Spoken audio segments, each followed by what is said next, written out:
Thank you for joining the First Unitarian Universalist Church of Houston for our weekly online ministers forum.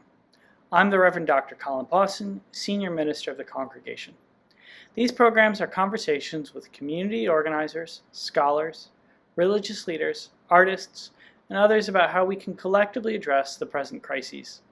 Their purpose is to offer members of our community, and all who wish to join us online, science-based resources and liberation-oriented inspiration to get us through these difficult times. Today I'm joined by the Reverend Dr. Natalie Fenimore, Minister of Lifespan Religious Education for the Unitarian Universalist Congregation at Shelter Rock. We'll be talking about the report of the Unitarian Universalist Association Commission on Institutional Change. Dr. Fenimore is the former president of the Liberal Religious Educators Association and currently serves as the vice president of the Starr King School for the Ministry Board of Trustees. We hope that you find these forums a source of connection, hope, and clarity. Dr. Fenimore, thank you for joining us. Thank you. Thank you to your congregation. So I just wonder if you could start out by talking with us a bit about what the Commission on Institutional Change was. Well, the Commission on Institutional Change was a commission of the UUA, the Unitarian Universalist Association Board of Trustees. The commission was put in place by the interim co-presidents, Bill Sankford and others, in order to push forward planning for how the Unitarian Universalist Association might embrace institutional change, be anti-racist, be accountable around some of the incidents that occurred that led up to the formation of the tri-ministry. Specifically, the Commission for Institutional Change was asked to look into the Southern Regional Lead hiring process and what we could learn from that would inform distinctly and clearly fair and just Unitarian Universalism. The commission was a 3-year process of gathering information and data about Unitarian Universalism, about how our institution serves interests of justice, equity, and inclusion, and diversity, and how it does not. So we chose to operate in these 2 ways. One, a sort of a typical UU way, a typical American way of getting facts and metrics, and another way of gathering stories. What are people's experience? And we tried to present both those ways of knowing and learning in our final report, Widening the Circle of Concern. So I think we'll talk a little bit. I've got a copy of the report right here for anybody who wants to see it. We got a copy of this at the congregation, and we'll be doing various things with it over the next year or 2, I'm sure. Perhaps longer than that. But, you know, I think you just kind of referenced a lot of things very quickly there that I would love, I think, for you to unfold a little bit more.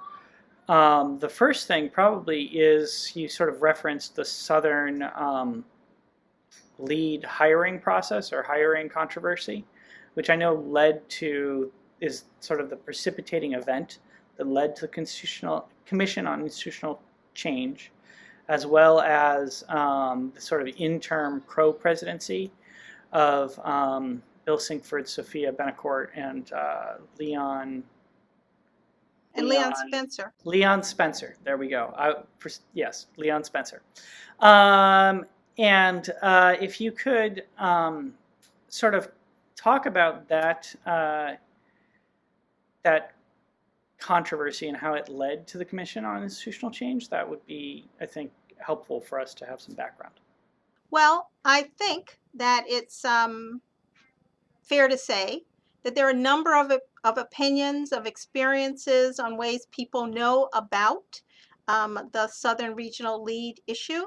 But I think that at its base, it was a conversation about hiring practices and leadership opportunities for people who are not part of dominant culture identity.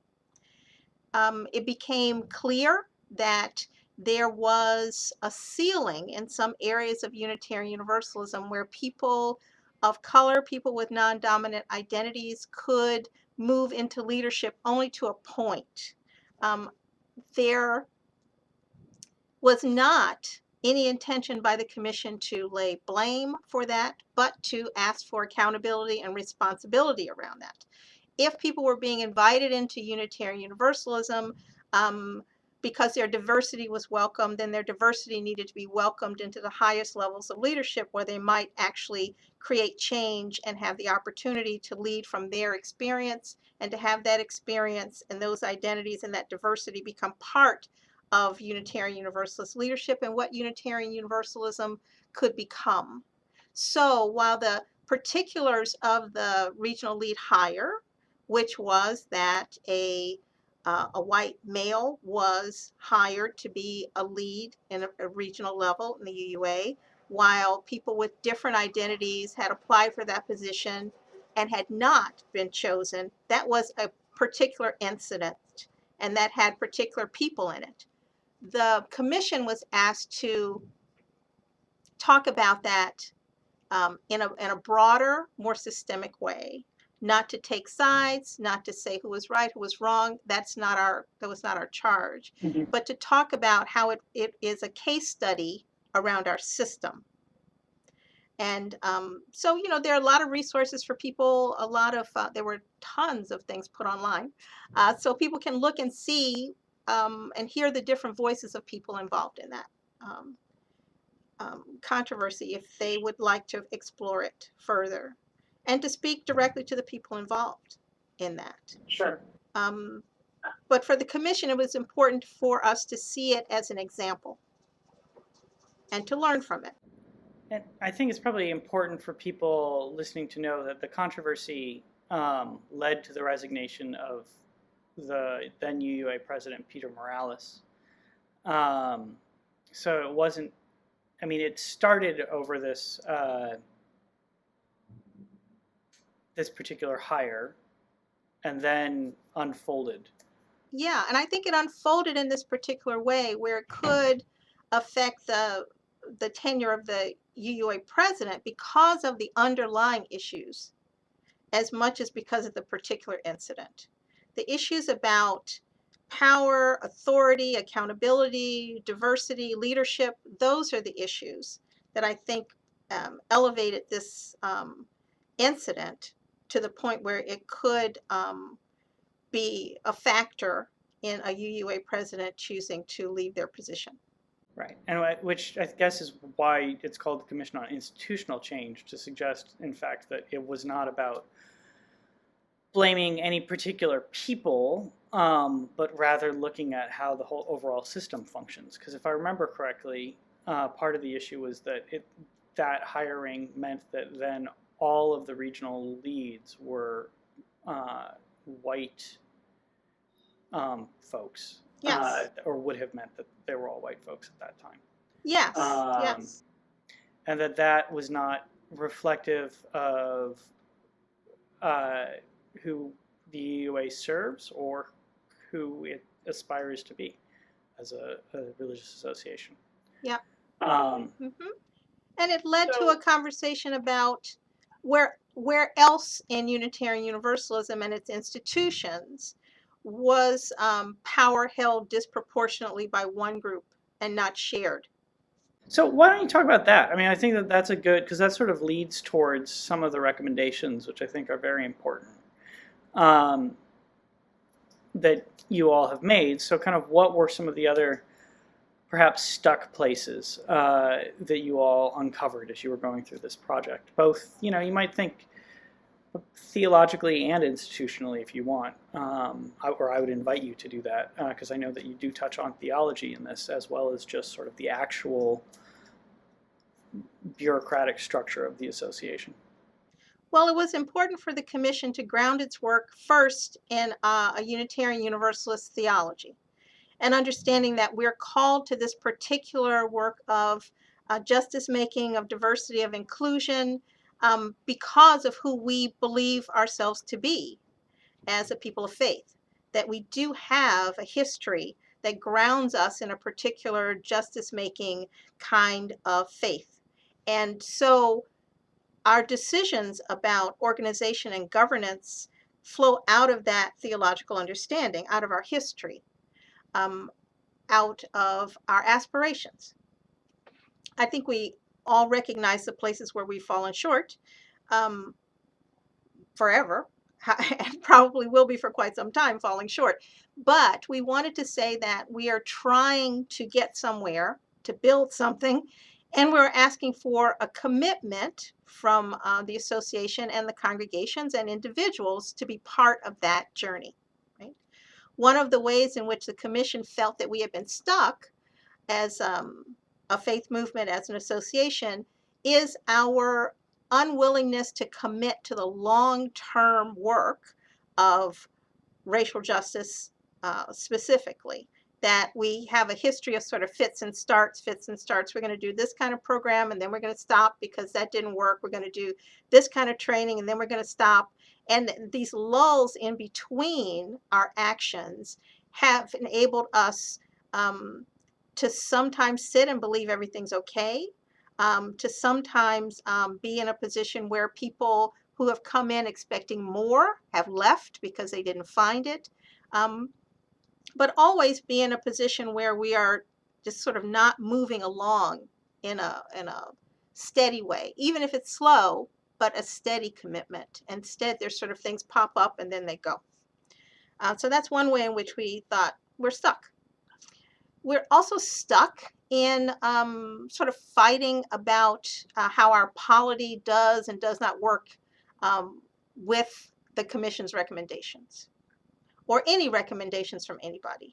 Are the congregations so separate that it's up to each of them to determine their own way, and the association has nothing to say to them? And the commission's argument is no, that the association, the gathered body of Unitarian Universalism, has something to say and to offer to the individual congregations, that we have a relationship, that we are interdependent in some way and can learn and grow from our experiences, one congregation to another, and that we have an obligation and relationship one congregation to another, that we're bound to as part of our congregational polity. So that's a place where, we have some stuckedness, some things to work through about our understanding, about how we relate to each other around the issues of racial justice, and I would say in many areas, how we are together.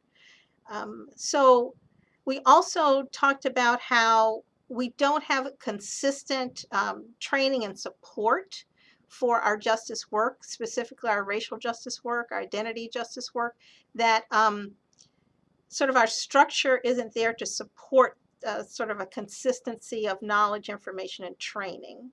So we asked that the UUA work on the regional level and with the congregations on making sure that people who come into the system as change agents, say the regional staff or interim ministers, have the kind of training that they need to have and support they need to have to support institutional change, to work against the narratives of white supremacy culture, to work against the narratives of anti-Blackness, to work against the narrative of heteronormative society, just to have the language, the training, the experience, to have those conversations in congregations and to manage the conflict that's rightly going to come out of those kinds of very deep and challenging conversations. So you lifted up kind of three different areas, right? The theological, the polity, and then this question of training. And the thing that you said, one thing that you said actually prompted me to think about a way that Unitarian Universalists like to think of themselves, or our religious tradition, is sort of special, which it is. I'm not saying that it isn't. But that it is somehow like different than much of the rest of the culture of the United States. But the sort of pattern of stopping and starting on the stride towards racial justice really, I mean, that's the history of the United States. we have an instance of it within our congregations and our culture, but it is the larger history. And so I wonder, like, what do you think of kind of like people talk about the idea of American exceptionalism, like this country is somehow particularly special in some certain ways. What do you think about the idea of Unitarian Universalist exceptionalism within the context of this anti-racism work? Or to put it differently, maybe like, how much of this work can we do within the context of our community itself? And how much of this work needs to be done outside of that context, recognizing that like we are but one small community within the larger network of many communities that make up the United States? I do think that we suffer from Unitarian Universalist exceptionalism. I'm a Unitarian Universalist. I'm a Unitarian Universalist minister. It has great meaning for me.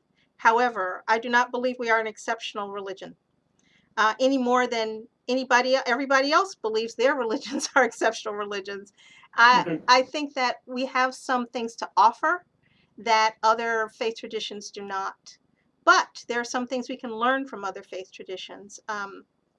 Other faith traditions are, in general, clearer about the way they stand outside the culture in which they find themselves embedded. Some of our challenges around religion today, actually, is that there are more and more faith traditions, in my opinion, that do not stand enough apart from the culture. I think that, but what I mean by standing apart is challenging the culture, looking beyond what's accepted, beyond what we are all sort of taught and enveloped in, and reaching outside of that to embrace some larger truths, some greater love, some more justice. I think that Unitarian Universalism, sort of on paper and at its best, is wonderful. But we are not always on paper, and we are not always our best.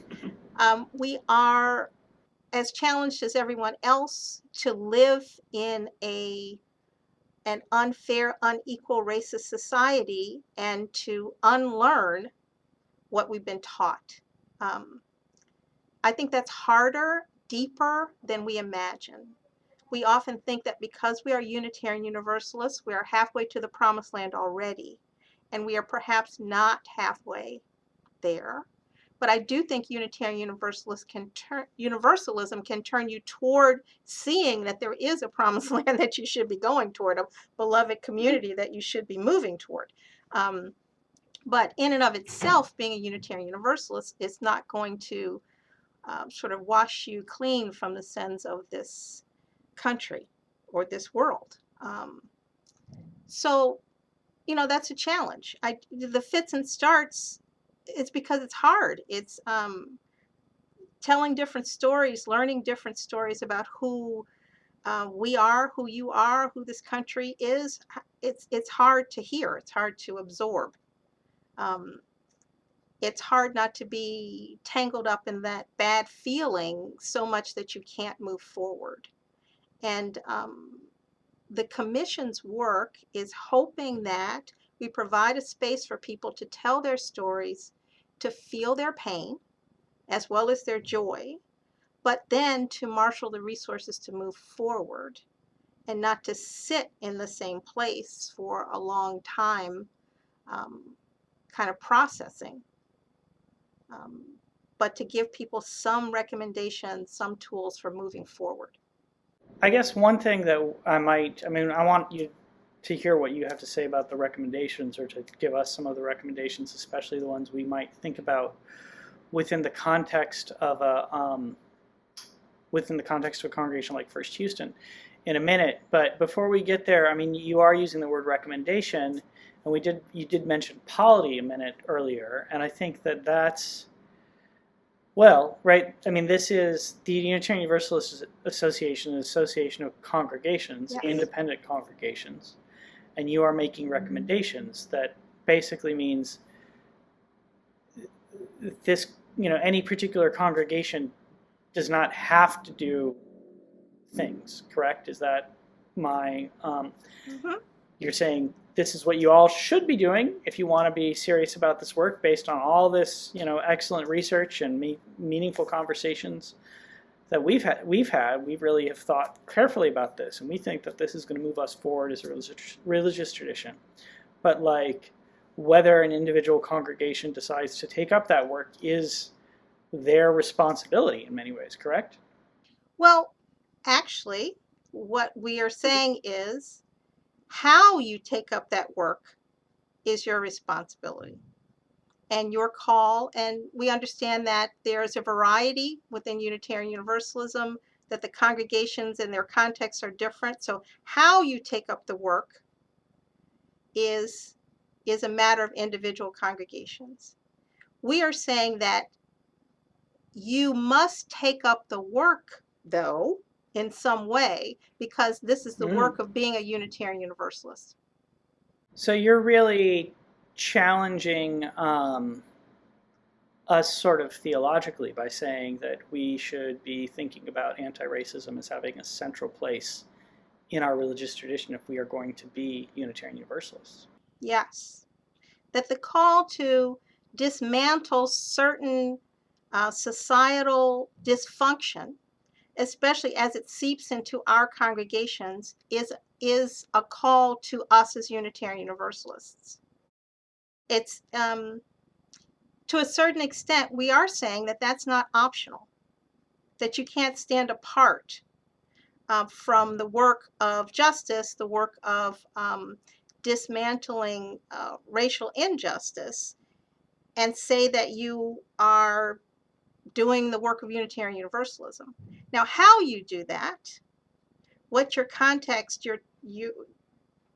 calls you to do, is a question, is still something that the congregation should work out. It's as if you were to say that as a Unitarian Universalist, each congregation can choose whether they should affirm and promote the inherent worth and dignity of every person. Is that an option for each congregation to decide? Or is it something that you took on as an article of faith and identity when you joined the Unitarian Universalist Association? Right. Well, I think that that's a great analogy, right? Because if you are a Unitarian Universalist community, you affirm and promote the inherent worth and dignity of every human being. I mean, that's a core bedrock of who we are. So, does this work relate to the Eighth Principle Project? Well, I think we were not asked to become part of the Eighth Principle Project or to incorporate that into our work in any specific way. I think the Eighth Principle Project is another way of trying to affirm Unitarian Universalism as anti-racist. It's a way of pulling together different aspects of our principles and being, explicit. As I just said, you can argue, I believe, that we already made the commitment to being anti-racist when we talked about the worth and dignity of every person. When we talk about, justice and equality in the world, we've already made those. When we talk about the interdependent web of which we are a part, we've already made those commitments. Some feel that we need to make them more clearly and explicitly, and so there's a proposal for the Eighth Principle. Well, that would be, I mean, that's a whole really interesting conversation about how explicit and clear one needs to make anti-racist commitments. But I think since that was not part of the commission's work, maybe I'll leave that for a future guest and ask you to sort of, because we're moving to the end of our time here, highlight, I don't know, 2 or 3 of the recommendations of the commission and how a congregation like First Houston, which I think is a congregation of about 350-ish people in a very diverse urban center, with a smaller campus out about an hour outside of the city, how we might go about implementing some of these recommendations. Well, the recommendations, I'll just say they're the two. There's the insider and the outsider part of it. The insider part of the recommendations is for congregations to sort of evaluate themselves, survey themselves. Are they welcoming? Are they promoting diversity? Are they promoting diversity in leadership? Are they listening to different voices? That includes different ages. Are they supporting their staff and ministry if they have staff and ministry of color? So that's sort of a inside the congregation look.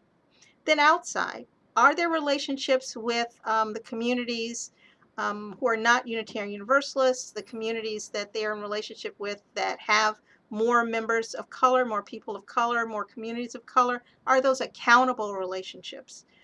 Can we enter into relationships where Unitarian Universalists do not always lead, they do not always save, they do not always give, but that they're deeply in a real relationship of partnership and caring and accountability to the communities outside of themselves, the communities they partner with. So I think that's what we're asking for people to look at, both that inside and outside, and that the recommendations roughly fall on that spectrum of, how are we internally, and then how do we go out into the world. Do you have any that you would want to more specifically want to highlight as congregations should really focus on this first or second or whatever, in maybe focusing on the inside question, less on the outside one? Well, I think on the inside question that congregations might want to do sort of an internal audit. There was a time when I know congregations used to do this thing where they'd invite people in to be sort of a secret guest, and they would walk around and they would look at things, and the dirty carpet that you had long since stopped looking at, they were like, this doesn't look so great. You don't have good bathroom signs, that sort of thing. So I think you can do that same kind of audit around your welcoming of people of different identities into your congregation, and how you treat your professionals who have Black, Indigenous, people of color identity. Are you really listening to their concerns? Do you really understand what it's like for them in the congregations? Are you paying them equitably? Are you giving them leadership roles that are appropriate to their gifts and talents? I think all of those things as internally you can do as a start, to really, get an assessment of who you are and where you are. And it's kind of really important before you go out into the world and try to interact with different communities to make sure that you are actually being fair and equitable in the house. That, I think, is very sage advice. And we're pretty much out of time, Natalie. So I'm wondering if you had any closing reflections or thoughts you'd like to offer us. Yes. Well, the Commission on Institutional Changes report, Widening the Circle of Concern, was sent to every congregation. It's available online for free. It's available on Amazon and in the UUA bookstore for money. So I hope everybody can find a way in which they interact with it, knowing that it is not direction for everybody to take, but it is full of ideas and information. And if you see things in it, contact those people in those congregations that put information in there for you to model and follow along with, and to realize that it is a long process. It's a particular ministry that is best done in community. And so I invite people to get together in groups, invite your congregation as a whole to interact with the material. And with the stories, I think we all have our stories that we need to add to fill out Unitarian Universalist stories. Well, thank you very much, Natalie. I think that is wonderful advice, and I'm certainly looking forward to using this in our congregation and using some of the stories in worship and other opportunities over the next years. For those of you who have watched, if you found this video to be helpful, please consider joining us for our weekly worship service. It's posted online each Sunday at 10:30 a.m. Central and features music and prayers in addition to a sermon. Thank you to our staff for making this video possible. It was produced by Christian Holmes. Alma Viscara assisted with the editing. We'll see you all online soon, and in person as soon as we can gather again. Please remember that no matter how isolated you feel, we're all in this together.